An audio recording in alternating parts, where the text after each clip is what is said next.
आमतौर पर जब हम डायग्नोसिस की बात करते हैं तो हमारे दिमाग में क्या आता है? वही एक्सरे मशीन वाली सोच। एकदम से ही। हड्डी टूटी, एक्सरे करवाया, स्क्रीन पर एक टूटी हुई लाइन दिखी और डॉक्टर ने बता दिया कि भाई यहाँ खराबी है। शरीर को एक मशीन की तरह देखा जाता है। देखिए, आधुनिक दुनिया में हमें लक्षणों का इलाज करने की आदत पड़ चुकी है। सिर दर्द है तो दर्द की गोली खा ली, पेट खराब है तो हाजमे की दवा ले ली। हाँ, तुरंत फिक्स चाहिए बस। बिल्कुल।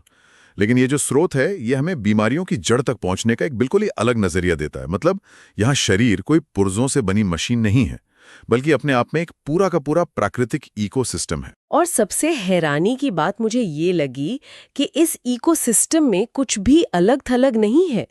मतलब हमारा शरीर सिर्फ मांस और हड्डियों का ढांचा नहीं है। हमारे अंदर के अंग, बाहर का मौसम, रंग और यहाँ तक कि हमारी भावनाएं भी एक दूसरे से बहुत गहराई से जुड़ी हुई हैं। और यही इस दर्शन की सबसे बड़ी नींव है, जिसकी शुरुआत होती है ब्रह्मांड के उन 5 तत्वों से जिनसे इस सृष्टि बनी है, जिसे हम पंचतत्व भी कहते हैं। हाँ, और स्रोत में ये बहुत साफ साफ कहा गया है कि ये तत्व केवल दार्शनिक बातें नहीं है। बिल्कुल नहीं, ये बहुत ही वास्तविक ताकतें हैं जो सीधे हमारे स्वास्थ्य से जुड़ी हैं। तो चलिए इन 5 तत्वों को एक एक करके समझते हैं, क्योंकि इसका विज्ञान बहुत दिलचस्प है। तो सबसे पहला तत्व है वुड, यानी लकड़ी या वायु। जी। स्रोत कहता है कि इसका संबंध वसंत ऋतु से है, इसका रंग हरा है और शरीर में ये लिवर और गॉल ब्लैडर से जुड़ा है। लेकिन जो चीज मुझे खटकी वो ये कि इस तत्व की भावना गुस्सा यानी एंगर है। मतलब लकड़ी और लिवर का गुस्से से क्या लेना देना है? तो देखिए, इसे समझने के लिए हमें इसके पीछे के लॉजिक पर जाना होगा। वसंत ऋतु को देखिए, ये वो समय है जब एक छोटा सा बीज सख्त जमीन को फाड़कर बाहर निकलता है ना? हाँ, एक नई शुरुआत। बिल्कुल। और इस प्रक्रिया में एक बहुत ही आक्रामक ऊपर की तरफ उठने वाली ऊर्जा लगती है। यही वो वुड ऊर्जा है। जब ये ऊर्जा संतुलित होती है तो इंसान में आगे बढ़ने का बहुत जोश होता है। अच्छा, और जब ये असंतुलित होती है? तो ये ब्लॉक हो जाती है और दबाव बनकर सीधे गुस्से के रूप में फूटती है। पारंपरिक चिकित्सा में लिवर को इसी ऊर्जा का केंद्र माना गया है। इसलिए जिसका वुड तत्व असंतुलित होगा उसे स्वाभाविक रूप से बहुत तेज गुस्सा आएगा। ओहो, अब समझ आया। ये लॉजिक तो वाकई बहुत सटीक है। अच्छा, इसके बाद दूसरा तत्व है फायर, यानी अग्नि। हाँ, गर्मी का मौसम और लाल रंग। और ये हार्ट यानी हृदय से जुड़ा है। पर स्रोत में इसकी भावना आनंद या जॉय बताई गई है। यहाँ पर मैं सच में कंफ्यूज हो गई थी।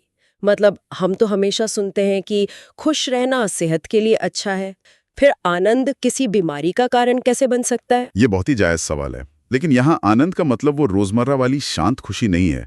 यहाँ बात हो रही है एक अनियंत्रित उन्मादी खुशी की, एक तरह की ओवर एक्साइटेड स्टेट। मतलब जरूरत से ज्यादा खुश होना, ऐसा कह सकते हैं। स्रोत बताता है कि जिनका अग्नि तत्व असंतुलित होता है वे लोग मुसीबत या भारी तनाव पे होने पर भी चेहरे पर एक कृत्रिम, मतलब एक बनावटी मुस्कान चिपकाए रहते हैं। वे अपना दर्द भी हंसते हुए बताते हैं। अरे बाप रे, मतलब वो अंदर से टूट रहे हैं पर बाहर से हंस रहे हैं। बिल्कुल। और यह स्वाभाविक नहीं है, ये सीधे तौर पर हृदय की ऊर्जा यानी अग्नि तत्व के नियंत्रण से बाहर होने का संकेत है। ये नजरिया तो चीजों को देखने का ढंग ही बदल देता है। कोई हंस रहा है इसका मतलब ये नहीं कि वो स्वस्थ है। सही कहा। चलिए आगे बढ़ते हैं। जी। तीसरा तत्व है अर्थ यानी पृथ्वी। यह वर्षा ऋतु, पीले रंग और पेट से जुड़ा है। हाँ। और इसकी भावना चिंता या वरी है। हाँ, पृथ्वी का मूल काम क्या है? स्थिरता देना, हमें जमीन से जोड़े रखना, ग्राउंडिंग जिसे कहते हैं। बिल्कुल। जब इंसान असुरक्षित महसूस करता है तो उसका ये ग्राउंडिंग कमजोर पड़ता है। और जब हम स्थिर नहीं होते तो हमारा दिमाग भविष्य में भागने लगता है, हम बहुत ज्यादा सोचने लगते हैं। Over thinking. और इसीलिए जब हम टेंशन में होते हैं तो भूख नहीं लगती। एकदम सही। जिसे हम बटरफ्लाइज इन द स्टमक कहते हैं ना, वो इसी पृथ्वी तत्व के कमजोर होने का नतीजा है। सीधा असर पाचन पर पड़ता है। क्या बात है।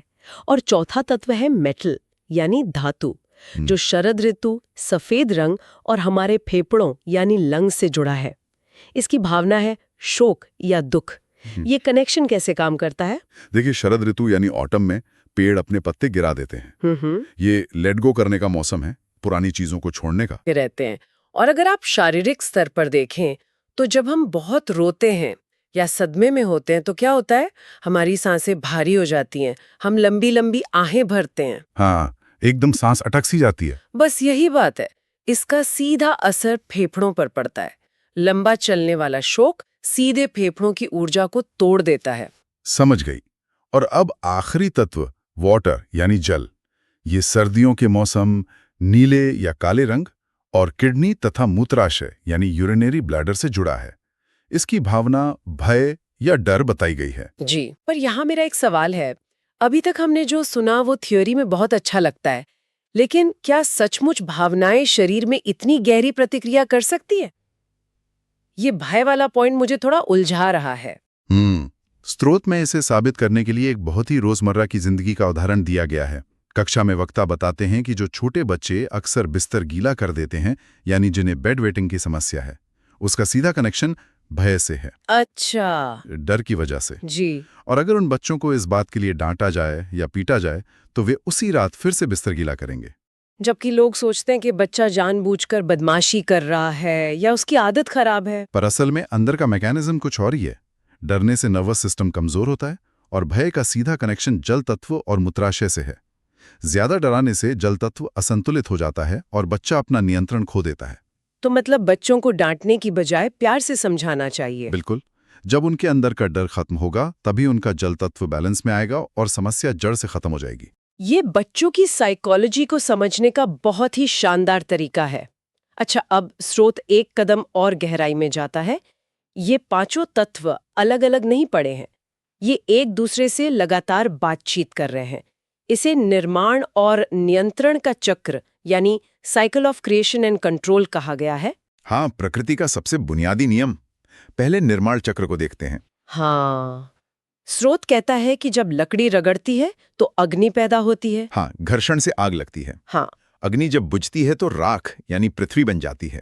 हाँ। उसी पृथ्वी के अंदर से हमें धातु मिलती है। और धातु से जल कैसे मिलता है, ये मुझे थोड़ा रहस्यमयी लगा था। देखिए, जब हम पृथ्वी में बहुत गहराई तक खुदाई करते हैं तो धातु के पाइप या बोरिंग के जरिए ही तो हमें पाताल से जल मिलता है ना? है ना? अरे हाँ, बोरवेल। बिल्कुल। और अंत में वही जल वापस लकड़ी यानी पेड़ पौधों को जीवन देता है। ये एक कभी ना रुकने वाला चक्र है जहाँ एक तत्व दूसरे को पाल रहा है। ठीक है, ये तो हो गया निर्माण, लेकिन अगर कोई चीज हद से ज्यादा बढ़ जाए तो उसे रोकना भी पड़ता है, और इसके लिए है नियंत्रण चक्र। सही कहा। जैसे पानी अग्नि को बुझाता है, मिट्टी पानी को रोकती है जैसे बांध, मिट्टी को पेड़ की जड़ें फाड़ती हैं और लकड़ी को धातु की कुल्हाड़ी काटती है।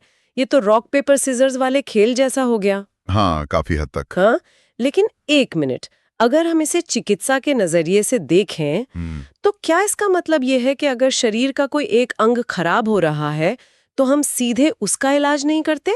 किसी दूसरे अंग पर काम करने का क्या तुक है? मतलब अगर गाड़ी का टायर पंक्चर है तो हम स्टीयरिंग व्हील थोड़ी ना ठीक करेंगे। मैं आपकी उलझन समझ सकता हूँ। हम लोग सीधे इलाज वाले तरीके के आदी हैं, लेकिन इस मुख्य सिद्धांत यही है। इसे समझने के लिए दो शब्द समझने होंगे, यिन और यांग। हाँ, ये तो सुने सुने लगते हैं। यिन और यांग मतलब विपरीत पर पूरक ऊर्जाएं, दिन और रात की तरह। बिल्कुल। यांग ऊर्जा का मतलब है गर्मी और सक्रियता, और यिन का मतलब है शीतलता और आराम। शरीर के अंगों को भी इनमें बांटा गया है। स्रोत कहता है कि जब कोई ऊर्जा घटती बढ़ती है तो उसे उसी कैटेगरी के नियंत्रक अंग से ठीक करते हैं। इसका कोई उदाहरण है ताकि ये टायर और स्टीयरिंग वाली बात साफ हो सके? हाँ, स्रोत में लार्ज इंटेस्टाइन यानी बड़ी आंत का उदाहरण है। ये एक यांग अंग है। अगर इसमें सूखापन बढ़ जाए जिससे गंभीर कब्ज हो सकती है तो इसका इलाज सीधे बड़ी आंत पर नहीं होगा। तो फिर कहाँ होगा? इसका इलाज इसके नियंत्रक अंग यानी स्मॉल इंटेस्टाइन के जरिए होगा, क्योंकि वो भी एक यांग ऑर्गन है। इसे ऐसे सोचिए कि एक स्मार्ट बिल्डिंग है। एक कमरे में बहुत गर्मी हो गई है। ठीक है। तो आप सिर्फ उस कमरे की खिड़कियां खोलने के बजाय पूरी बिल्डिंग के थर्मोस्टेट पर जाते हैं और वहां से तापमान कम करते हैं। समस्या बड़ी आंत में है पर कंट्रोल स्विच छोटी आंत के पास है। ओहो, थर्मोस्टेट वाली उपमा बहुत सटीक है। ये सचमुच शरीर को एक इकोसिस्टम की तरह साधने जैसा है। तो अब सवाल आता है कि इन अंगों के बीच बह क्या रहा है? स्रोत में इसे एक अदृश्य ऊर्जा कहा गया है, QI या ची। हाँ, जिसे हमारे भारतीय संदर्भ में प्राणवायु कह सकते हैं। ये ची ही वो जीवन शक्ति है। ये शरीर को गर्म रखती है, खाने को ऊर्जा में बदलती है और सबसे जरूरी, शरीर के बाहरी खतरों से रक्षा करती है। और यहीं पर वो सबसे बड़ा ट्विस्ट, ऊर्जा के सफर में थोड़ा आगे बढ़ते हैं। ऊर्जा को बहने के लिए कोई रास्ता तो चाहिए। स्रोत में इन्हें मेरिडियंस कहा गया है, जैसे हाईवे होते हैं। जी, शरीर में 14 मुख्य मेरिडियंस और 361 एक्यूपॉइंट्स हैं। यिन मेरिडियंस अंदरूनी सुरक्षित हिस्सों में होते हैं, छाती से हाथ पैर तक, और यांग मेरिडियंस बाहरी हिस्सों में होते हैं। स्रोत में कुछ खास पॉइंट्स का जिक्र है जो रोजमर्रा में काम आ सकते हैं, जैसे LI4। हाँ, ये एक तरह का पेन किलर है। अंगूठे और पहली उंगली के बीच होता है। इसे दबाने से सिर दर्द या दांत के दर्द में तुरंत आराम मिलता है। शुगर कंट्रोल करने के लिए भी लोग यहाँ क्लिप लगाते हैं। और एक GV20 भी है जो सिर की बिल्कुल चोटी पर होता है। हाँ, जहाँ पारंपरिक रूप से ब्राह्मण चोटी रखते हैं। ये पूरे शरीर की यांग ऊर्जा को नियंत्रित करता है, मानसिक शांति देता है। पर यहाँ मेरी एक बड़ी उलझन है। हर इंसान का शरीर अलग होता है, कोई 5 फुट का, कोई 7 फुट का। इतने बड़े शरीर पर 361 पॉइंट्स ढूंढना तो भूसे के ढेर में सुई ढूंढने जैसा है। इसका स्केल क्या है, जैसे कोई पर्सनलाइज्ड इंची टेप हो? आपने बिल्कुल सही शब्द पकड़ा। पारंपरिक चीनी चिकित्सा में इसी समस्या को सुलझाने के लिए कुन नाम की मापन प्रणाली है। कुन मेजरमेंट ये काम कैसे करता है? इसका स्वर्णिम नियम है कि माप हमेशा उस इंसान के शरीर के हिसाब से होगी जिसका इलाज हो रहा है। बाहर का कोई फुट्टा या स्केल नहीं। मतलब मरीज की उंगलियां ही उसका मेजरिंग टेप है। एकदम सही। एक कुन आपके अपने अंगूठे की चौड़ाई के बराबर है, 1.5 कुन पहली 2 उंगलियों की चौड़ाई है, और 3 कुन 4 उंगलियों के बराबर। तो 7 फीट वाले इंसान का अंगूठा बड़ा होगा तो उसका 1 कुन भी बड़ा होगा और पॉइंट्स की दूरी भी ज्यादा होगी। बिल्कुल। ये शरीर को एक अलग ब्रह्मांड मानकर इलाज करने का बहुत ही सटीक तरीका है। तो अगर हम इस पूरी चर्चा को समेटें तो सबसे बड़ी बात जो सामने आती है वो ये कि हमारा शरीर कोई निर्जीव मशीन नहीं है। बिल्कुल नहीं। ये एक जीता जागता प्राकृतिक इकोसिस्टम है। हमारी भावनाएं, अंग और ब्रह्मांड के 5 तत्व एक निर्माण और नियंत्रण के चक्र में मजबूती से बंधे हैं। एक जगह असंतुलन पूरे सिस्टम पर असर डालता है। और शायद इसीलिए ये चिकित्सा लक्षण दबाने के बजाय ऊर्जा यानी QI के प्रवाह को जड़ से ठीक करने पर जोर देती है और हमें याद दिलाती है कि हम प्रकृति से अलग नहीं हैं। इसी बात पर स्रोत की बुनियाद से जुड़ा एक विचार है जो मैं यहाँ छोड़ना चाहूंगी।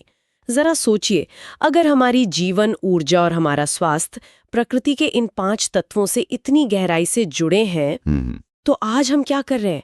हम AC कमरों में बंद रहते हैं, सिंथेटिक कपड़े पहनते हैं, नंगे पैर मिट्टी पर कभी चलते ही नहीं।